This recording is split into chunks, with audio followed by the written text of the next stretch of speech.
I remember Tony Robbins once said, "The decision you make in any moment can change the course of your life forever."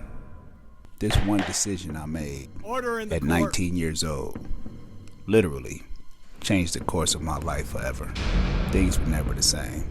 One of my day one homeboys, since a child, CC, his parents was out of town for the weekend, so we all gathered up at his house, partying, smoking, drinking, just hanging out doing what young niggas do.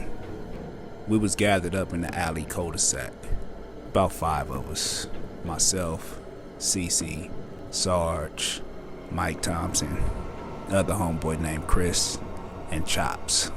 So that was 6 of us. At some point, a car pulls up, 2 dudes inside of it. We got nervous. Now, who the fuck is that bold to pull up in this alley cul-de-sac? They parked. One of them got out the car and immediately said, "Hey, y'all know where Jasmine live at?" I remember Cece was like, "That's my niece.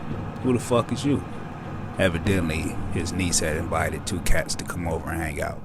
We asked them where they was from. They said nowhere. One of them, you can tell he was lying. He was with it, but he understood the situation, so he probably didn't want to say the wrong thing. After a minute, I left and went home. I got a phone call not long after I was home. The homeboy Chops was like, "Hey, let's get these niggas." I'm like, "For real?" He's like, "Yep." I said, "Fuck it. I'll be back down there in a minute. I'm gonna come through the front." I grabbed my little 38 revolver and headed out the house. I remember closing the front door behind me. I never told anybody this, but out of nowhere there was some thunder in the sky. I look up, I see the moon. It was a clear sky. Why the fuck was it thundering right now? This was the decision that changed my life forever. I headed back down to CC house, crept through the front, knocked on the door, they let me in. The homie Chops was in the kitchen looking out the back window, watching the 2 dudes outside. I walk up to Chops, I'm like, "Hey, I got my shit. What's up?" He said, "Let's go out the front and we'll meet them niggas as they pulling out the alley." I said, "Let's go." So we sat there and watched them until they was about to leave. They start the car up, me and Chops take off running out the house.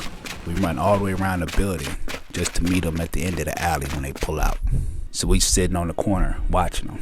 These niggas bagging out the alley. As they got close, Chops said, "Let me see the gun." I handed it to him. I said, "You draw down on the driver. I get the passenger."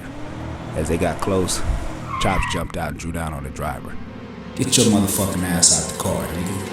I sprinted around to the passenger side just in case he had something. Opened his door and I just snatched him out the car. I threw the nigga up against the car like I was the police and searched him. I told him to go around the car and lay down. Chops laid the driver down too. So as he got them hostage on the ground, I just ransacked the car. Looking through the glove compartments, checking under the seats, everything. These niggas didn't have shit. I jump out the car, I go into their pockets, snatch their wallets, few dollars they had, took their watches off. I'm asking the driver, "What else you got up in here?" He was like, "I ain't got nothing else." So as I'm searching the car, I check out and see they had an EQ, equalizer, sitting under the radio. So I immediately thought they must got some music in here. I take the keys, I go out and pop the trunk. Bingo.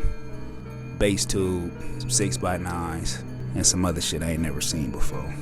As I go to grab this shit, it was nailed to the floor. So I just start snatching all that shit out. I ripped everything out the trunk, including the carpet. Rolled everything up in the carpet, and I told Chops, "Let's go." I threw him his keys. I said, "Get your ass up out of here." We stashed the merchandise in a trash can. I pulled my car around, I just threw the shit in the back of my car.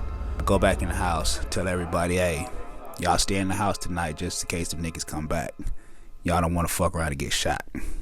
I told Chops we'd go through this shit in the morning and split it up. I head home. I wake up the next morning, Chops call. "What's up, cuz? Wanna go through that shit?" I'm like, "Yeah, I'll pull up at your house in a minute." I slip on some clothes, I head to my car. My car was gone. I'm like, "What the fuck?" I go back in the house, I tell my mom, "Somebody stole my car." She was like, "Call the police." So I go to report it. I give my license plate number and the police said, "Hey, your car is down here. Come show ID and pick it up." I hung up the phone. I called my brother Cat.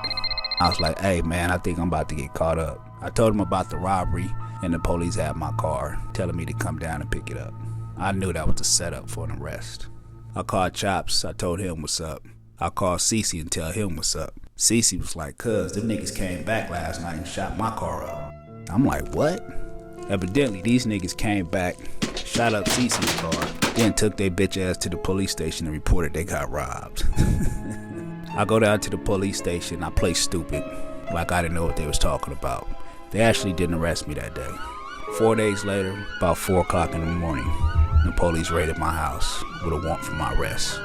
2 counts of armed robbery. I was headed to the county jail for the first time. That one decision changed my life forever. And I swear it seemed like I've been on a different reality since. Like somehow my lifeline or timeline shifted. I mean, we did some stupid shit, but the last thing on my mind was that these niggas will report it to the police. They looked like they was hood, so we thought they'd just chalk it up as a loss or either come back and retaliate. I didn't think the police would be involved, but obviously the game had changed.